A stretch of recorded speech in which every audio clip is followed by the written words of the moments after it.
राजनीति में लाने का श्रेय मुझे स्वर्गीय हरिकिशन श्रीवास्तव जी का है, जो मेरे राजनीतिक गुरु थे और उत्तर प्रदेश के कई बार मिनिस्टर रहे और उत्तर प्रदेश विधानसभा के अध्यक्ष भी रहे। वो कौन है विकास दुबे जिसने यूपी पुलिस के जवानों पर चलाई गोलियां और यूपी पुलिस के जवानों को उतारा मौत के घाट?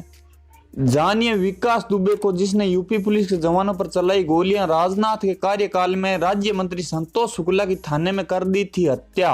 विकास दुबे की मां सरला का बड़ा बयान, कहा नेताओं ने विकास को अपराध की दुनिया में धकेला। कानपुर में हिस्ट्री शूटर विकास दुबे को गिरफ्तार करने गई पुलिस, अपराधियों से मुठभेड़ में एक डीएसपी समेत 8 पुलिसकर्मी शहीद हो गए। जाने कौन है विकास दुबे जिसका बीते 20 साल से ज्यादा समय में कानपुर और आसपास के इलाकों में खौफ है। दिन 2 जुलाई, स्थान उत्तर प्रदेश स्थित कानपुर के बिठूर इलाके का बिकरू गांव। विकास दुबे नामक हिस्ट्री शीटर और शातिर अपराधी को पुलिस मर्डर के एक आरोप में गिरफ्तार करने पहुंचती है। गांव में घुसते ही पुलिस बलों को बीच सड़क पर एक जेसीबी रास्ता रोके खड़ी दिखती है। पुलिस जब तक इस मुआवजे को समझ पाती तब तक ऊपर छत से विकास दुबे के गुर्गे अंधाधुंध फायरिंग करने लगते हैं। इस घटना में सीओ देवेंद्र कुमार मिश्रा, एसओ महेश यादव, चौकी incharge Anoop Kumar, sub inspector Nebulal और कांस्टेबल सुल्तान सिंह, राहुल, जितेंद्र और बल्लू शहीद हो जाते हैं। अपराधी इन पुलिस कर्मियों से AK-47 राइफल, इंसास राइफल और पिस्टल समेत गोलियां भी छीनकर ले जाते हैं। सुबह होते ही राजनीति अपना रंग दिखाने लगती है। कानपुर एनकाउंटर की घटना को लेकर योगी सरकार को रोगी सरकार और उत्तर प्रदेश को हत्या प्रदेश जैसे नाम दिए जाने लगते हैं। कांग्रेस, समाजवादी पार्टी और बहुजन समाज पार्टी समेत सभी विपक्षी दल प्रदेश की भारतीय जनता पार्टी पर पिल पड़ते हैं। सब के बीच जानना जरूरी है कि मर्डर, अपहरण, फिरौती, लूटपाट के 60 से ज्यादा संगीन मामलों का आरोपी ये विकास दुबे कौन है और इसका आपराधिक, सामाजिक और राजनीतिक इतिहास है। साथ ही इसे 30 वर्षों से राजनीतिक संरक्षण देने वाले नेता किस पार्टी से है। हत्या, अपहरण, लूटपाट, अवैध कब्जे की दुनिया विकास दुबे की। आज जब उत्तर प्रदेश के कानपुर में 8 पुलिसकर्मियों की हत्या और कई अन्य पुलिसकर्मियों पर अंधाधुंध गोलियां बरसाकर घायल किए जाने की खबर आती है तो उसके साथ ही एक नाम भी उभर कर आता है जिससे सेंट्रल यूपी स्थित कानपुर और उसके आसपास के जिलों के लोग खौफ जाते हैं और वह राजधानी लखनऊ स्थित प्रदेश के प्रधान नेताओं के नाक तले जुर्म का रक्त रंजित खेल खेलता रहता है। गुनाह और दरिंदगी की इस पहचान का नाम है विकास दुबे। बीते 30 वर्षों से ज्यादा समय से कानपुर और पास के जिलों में विकास दुबे का खौफ है और आए दिन रसूखदार लोगों की हत्या के पीछे दुबे का ही नाम आता है। विकास दुबे कई बार जेल गया लेकिन उसका खौफ इतना है कि कोई सबूत मजबूती से खड़ा ही नहीं हो पाया। न प्रशासन के लोग, न जनता और न किसी और ने डर के मारे विकास दुबे के बारे में कुछ बोला। यह सब फिल्मी लगता है ना, लेकिन ये हकीकत है। आगे सुनिए कि विकास दुबे ने बीते 20 साल से ज्यादा समय में क्या क्या किया और किस तरह वह कानपुर का ऐसा चेहरा बना जिसे डर से पत्ते भी कांपते हैं। बसपा के सरकार में फला फूला और अब तक बढ़ रहा है। विकास दुबे की सबसे खास बात यह है कि वह मायावती की बसपा सरकार के समय फला फूला और आपराधिक गतिविधियों का अंजाम देते हुए खूब पैसे भी बनाए। इसके बाद जब समाजवादी पार्टी की सरकार आई तो उसमें भी वह किसी न किसी सत्ताधारी नेता के संपर्क में रहकर खुद को बचाता रहा। अब जबकि प्रदेश में योगी आदित्यनाथ की बीजेपी की सरकार है तो वह इस सरकार के साथ मेलजोल बढ़ाने की कोशिश करता पाया गया, लेकिन इन कोशिशों में सफल नहीं हो पाया। राजनीतिक साठगांठ बनाने की कोशिश के साथ ही वह कानपुर और आसपास के इलाकों में अपना वर्चस्व भी बढ़ाता रहा है। जमीन की खरीद फरोख्त हो, अवैध कब्जा हो या छिनेती समेत पैसे के लिए किसी का मर्डर करना, हर काम वह आसानी से करता और सबूत के अभाव में बचता गया। लोग डर के मारे उसके खिलाफ बयान नहीं देते। उसके डर का आलम ऐसा है कि लोग अपने छोटे बड़े झगड़े को सुलझाने के लिए पुलिस के बजाय विकास दुबे के पास जाना चाहते हैं।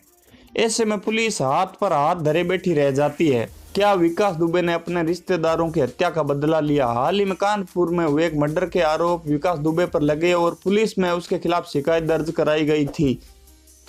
इसी सिलसिले में पुलिस विकास को अरेस्ट करने उसके गांव बिरू गई थी, लेकिन वहां जिस तरह से विकास ने पुलिसकर्मियों को घेर कर मारा उसके बाद प्रदेश की योगी आदित्यनाथ सरकार काफी सकते में है। इससे पहले विकास के 2 करीबी रिश्तेदारों को बीते दिनों अलग अलग पुलिस कार्रवाई में मार गिराया गया था, जिससे विकास बौखलाया हुआ था और इसी बौखलाहट में उसने 8 पुलिसकर्मियों की जान ले ली। पुलिस कर्मियों की हत्या कर विकास अपने गुर्गों संग फरार हो गया। यूपी के सीएम योगी आदित्यनाथ ने तत्काल बैठक बुलाकर पुलिस अधिकारियों को निर्देश दिया कि वह जल्द से जल्द विकास दुबे को धर दबोचे लेकिन इन सब के बीच 8 पुलिस कर्मियों की शहादत ने योगी सरकार के शासन पर कलंक लगा दिया है। यूपी के डीजीपी हितेश चंद्र अवस्थी ने साफ कहा है कि किसी भी अपराधी को छोड़ा नहीं जाएगा।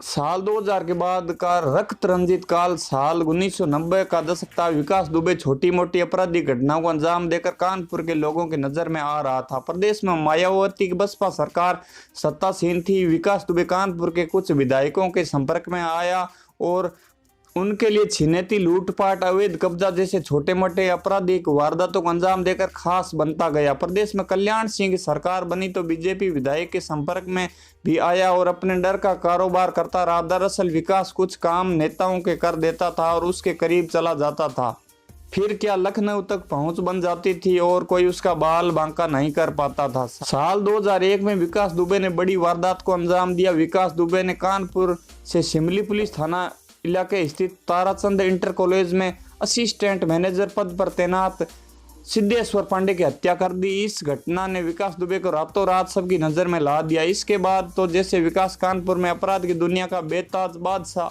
बनने लगा। विकास ने उसी साल जेल में रहते हुए ही राम बाबू नामक शख्स की हत्या कर दी थी। साल 2001 में थाने में घुसकर बीजेपी मंत्री की हत्या की। साल 2001 में जब प्रदेश में राजनाथ सिंह के नेतृत्व में बीजेपी सत्ता में थी तो विकास दुबे ने संतोष शुक्ला नामक मंत्री स्तर के एक बीजेपी नेता की थाने में घुसकर दिन दहाड़े हत्या कर दी थी। इस घटना में 2 पुलिसकर्मी भी शहीद हो गए थे। इस हत्याकांड के बाद विकास दुबे पूरे प्रदेश में छा गया और उसका खौफ इतना बढ़ा कि उसकी तूती बोलने लगी। इस हत्याकांड में विकास को गिरफ्तार तो किया गया लेकिन किसी भी पुलिसकर्मी या अन्य लोगों ने उसके खिलाफ बयान नहीं दिया, जिसकी वजह से उसे रिहा कर दिया गया। मंत्री स्तर के बीजेपी नेता की हत्या के बाद भी जब किसी का कुछ न हो तो मनोबल बढ़ता ही है। इसके बाद विकास दुबे ने साल 2004 में कानपुर के केवल व्यवसायी दिनेश दुबे की हत्या कर दी। प्रदेश में जिस भी पार्टी की सरकार हो, विकास दुबे के किसी न किसी बड़े नेता के संबंध रहे और इसकी वजह से वह हर कांड के बाद बचता गया। विकास दुबे ने बाद में बीएसपी से जुड़ पंचायत स्तरीय चुनाव लड़ा और लंबे समय से वह या उसकी फैमिली में से कोई पंचायत चुनाव जीतता आ रहा है। अब विकास दुबे का होगा एनकाउंटर। विकास दुबे ने 2 साल पहले जेल में रहते हुए अपने चचेरे भाई अनुराग पर जानलेवा हमला करवाया, जिसके बाद अनुराग ने पुलिस में एफआईआर दर्ज करवाई थी। विकास चाहे बाहर रहे या जेल में, हर तरह से वह आपराधिक वारदातों को अंजाम देता आ रहा है और उसे राजनीतिक संरक्षण मिलता रहा है। हर पार्टी ने उसे राजनीतिक संरक्षण दिया और इससे विकास का इतना मन बढ़ गया कि उसने आज 8 पुलिसकर्मी की हत्या कर दी। विकास के अपराधों का घड़ा बढ़ा या नहीं, ये तो आने वाले समय में पता चलेगा। इस बीच यूपी योगी सरकार ने अपने एनकाउंटर स्पेशलिस्टों को विकास के पीछे लगा दिया। उम्मीद है कि विकास जैसे अपराधियों को उसके कृत्यों की सजा मिले और 8 पुलिस कर्मियों की शहादत व्यर्थ ना जाए। दोस्तों, उम्मीद है वीडियो आपको पसंद आया होगा। अगर आपको वीडियो पसंद आया तो इस वीडियो को लाइक जरूर कीजिए, चैनल को सब्सक्राइब कीजिए, घंटी ऑन कीजिए और वीडियो को फेसबुक, व्हाट्सएप पर शेयर भी कीजिए ताकि लोगों को भी विकास दुबे के बारे में पता चले। मैं मिलता हूँ आपसे लेटेस्ट न्यूज़ के साथ, तब तक के लिए जय हिंद, वंदे मातरम।